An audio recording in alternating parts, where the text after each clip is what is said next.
Welcome back to my channel Ganga রান্নাঘরে সবাইকে স্বাগত জানিয়ে শুরু করছি আজকে একটা নতুন রেসিপি। হ্যাঁ, পটল রেসিপি। আজ এনেছি সবার সামনে পটল রেসিপি। তো পটল আজকে দেখতে থাকো বন্ধুরা, কীভাবে আমি পটলটা রান্না করি। এই রেসিপিটা থাকলে আর কিছুই লাগবে না। দেখবে এই পটল রেসিপি দিয়েই প্রায় এক থাল ভাত খাওয়া হয়ে যাবে। দেখতে যতটাই লোভনীয়, খেতে কিন্তু দুর্দান্ত। অবশ্যই একবার আমার মতো করে বানানোর চেষ্টা করবে। সবাই কম বেশি আমরা বানিয়ে থাকি, খেয়ে থাকি। তো আজ বানালাম পটলের কী রেসিপি, চলো দেখে নিই। প্রথমে পটলটা আমি ভালো করে ছাড়িয়ে কেটে নেব। দেখতে থাকো কীভাবে আমি পটলগুলো ছাড়িয়ে কেটে নিই।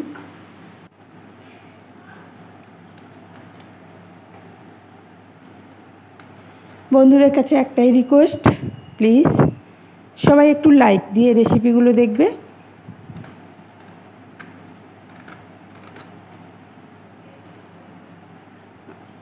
আর রেসিপিটার শেষে একটা অবশ্যই ভালো মন্দ কমেন্ট করবে ছোট্ট করে। ভালো লাগলে বন্ধুদের মাঝে শেয়ার করে দেবে। নতুন বন্ধুরা এখনও যারা চ্যানেলটিকে সাবস্ক্রাইব করো নাই, প্লিজ চ্যানেলটিকে সাবস্ক্রাইব করে পাশের বেল আইকনটি বাজিয়ে রাখবে। যে কোনো নতুন রেসিপি ছাড়ার সাথে সাথেই নোটিফিকেশন পৌঁছে যাবে তোমাদের কাছে।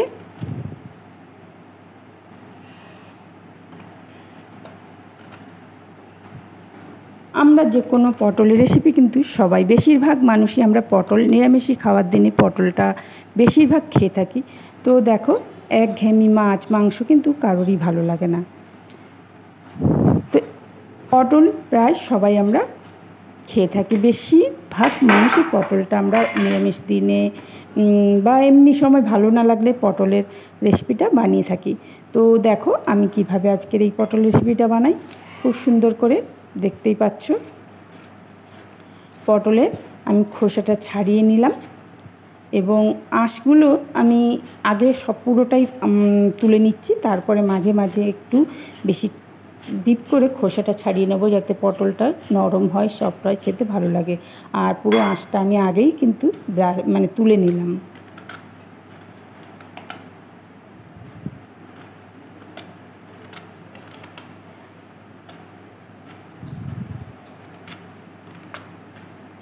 তো দেখো পটলটা আমি এইভাবে ছাড়িয়ে নেবো। এবার চলো সব পটলগুলো ছাড়িয়ে দেখাচ্ছি।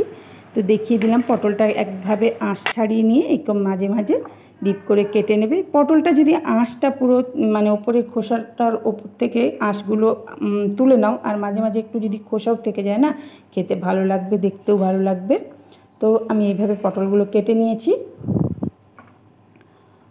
মাঝখান থেকে ফালিয়ে দিয়েছি যাতে না তেলে ফাটে। আর আজকের মশলা একদম আলাদা। দেখো নিয়েছি এখানে সর্ষে, কালো সর্ষে, কাঁচা লঙ্কা, আর এখানে নিয়েছি কয়েক কোয়া রসুন আর টমেটো।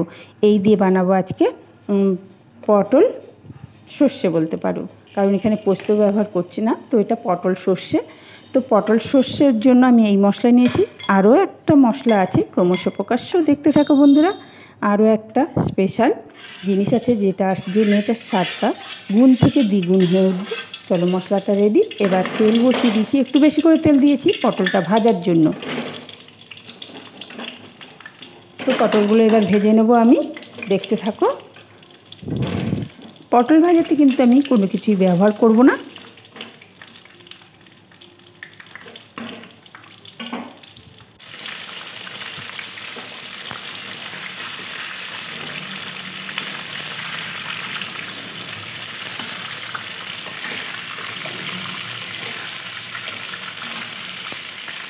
ভালো করে নেড়ে চুড়ে আমার পটলটা ভাজা হয়ে গেছে। এবার আস্তে আস্তে আমি তুলে নেব, দেখতে থাকো।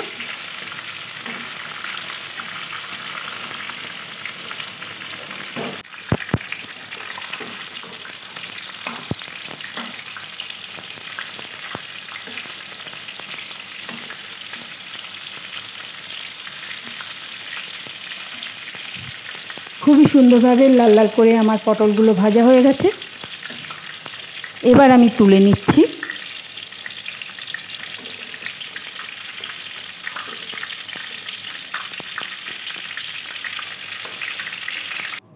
পটল ভাজার জন্য অনেকটাই তেল ব্যবহার করেছিলাম, তাই একটু তেল কমিয়ে আমি ওই তেলের মধ্যে দিয়ে দিলাম কালো জিরে আর শুকনো লঙ্কার সম্বার। সামান্য একটু নুন দিয়ে দিলাম যাতে তেলটা না ছেটে। এবার দিয়ে দিলাম 1 চামচ নারকেল গুঁড়ো, নারকেল গুঁড়ো। এই নারকেল গুঁড়োটা দেওয়াতে বিশ্বাস করো বন্ধুরা, এই রেসিপির স্বাদ গুণ থেকে দ্বিগুণ হয়ে গেল। এবার দিয়ে দিলাম বেটে রাখা মশলা। নারকেল গুঁড়োটা তেলের মধ্যে দেওয়ার কারণ একটুখানি ভাজা ভাজা হয়ে গেলে নারকেলের গন্ধটা খুব সুন্দর আসে। দিয়ে দেবো কালারের জন্য এখানে গুঁড়ো লঙ্কা, আর নুন তো তেলের মধ্যে দিয়েছি। ভালো করে মশলাটা আমি কষিয়ে নেব। তেল ছেড়ে দিলেই দিয়ে দেবো আমি এর মধ্যে পটলগুলো।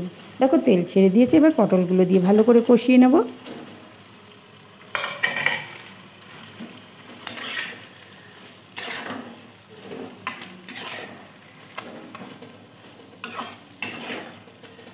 পটলগুলো থেকে যতক্ষণ না তেল ছাড়ছে ততক্ষণ কষাতে থাকবো।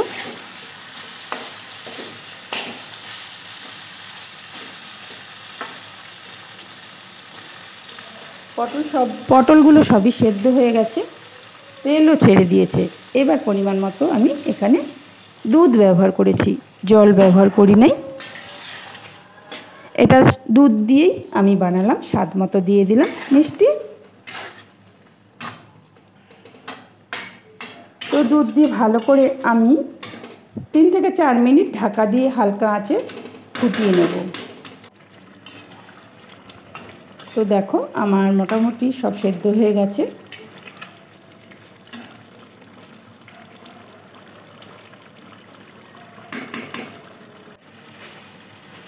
আমার পটল সর্ষে রেডি, দুধ পটলও বলতে পারো। আমি এই রেসিপিটা সম্পূর্ণ আলাদাভাবে বানালাম, জল ব্যবহার না করেও পটলের খুব সুন্দর একটা রেসিপি। দেখলেই বুঝতে পারছো। শেষে আমি দিয়ে দিলাম কিছুটা কস্তুরি মেথি, হাতে ডলে দিয়ে আরও 2 মিনিটের মতো আমি ঢেকে রাখবো। আঁচটা কিন্তু বন্ধ, গরম ভাপে গ্যাসের মধ্যে বসিয়ে ঢেকে রাখলেই সুন্দর একটা গন্ধ বেরোবে। তো আমার রেডি। এবার আমি সাফ করে দেখিয়ে দিচ্ছি কতটা সুন্দর হয়েছে আজকের এই সর্ষে পটল কিংবা দুধ পটল, স্পেশাল মশলার স্পেশাল পটল। তো দেখতেই পাচ্ছ কতটা লোভনীয় হয়েছে। মনে হবে এইটা দিয়েই শুধু ভাত খেয়ে নিই, আর কিছু লাগবে না। সত্যি কথা বলছি, একবার হলেও এইভাবে বানিয়ে দেখো বন্ধুরা। কথা দিলাম বারবার রিকোয়েস্ট আসবে এই পটল রেসিপির জন্য। কেমন লাগলো রেসিপিটা অবশ্য লাইক কমেন্টের মাধ্যমে জানিয়ে দেবে, আর ভালো লাগলে বন্ধুদের মাঝে শেয়ার করে দেবে। আর নতুন বন্ধুরা চ্যানেলটিকে সাবস্ক্রাইব করে পাশের বেল বাটনটি অবশ্যই অন করে রাখবে। যে কোনো রেসিপি ছাড়ার সাথে সাথেই সবার আগে তোমাদের কাছে পৌঁছে যাবে। সবাই ভালো থাকবে, সুস্থ থাকবে, এবং আমার পাশে এতক্ষণ থাকার জন্য, ধৈর্য ধরে রেসিপিটা দেখার জন্য অসংখ্য ধন্যবাদ। সবাইকে অসংখ্য ধন্যবাদ আমার পাশে থাকার জন্য। এইভাবে পাশে থেকো, সাথে থেকো, আর বন্ধু হয়ে সাপোর্ট করো।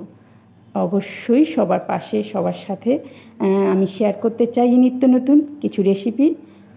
চেষ্টা করি সবার মন জয় করার, জানি না কয়জনের করতে পারি।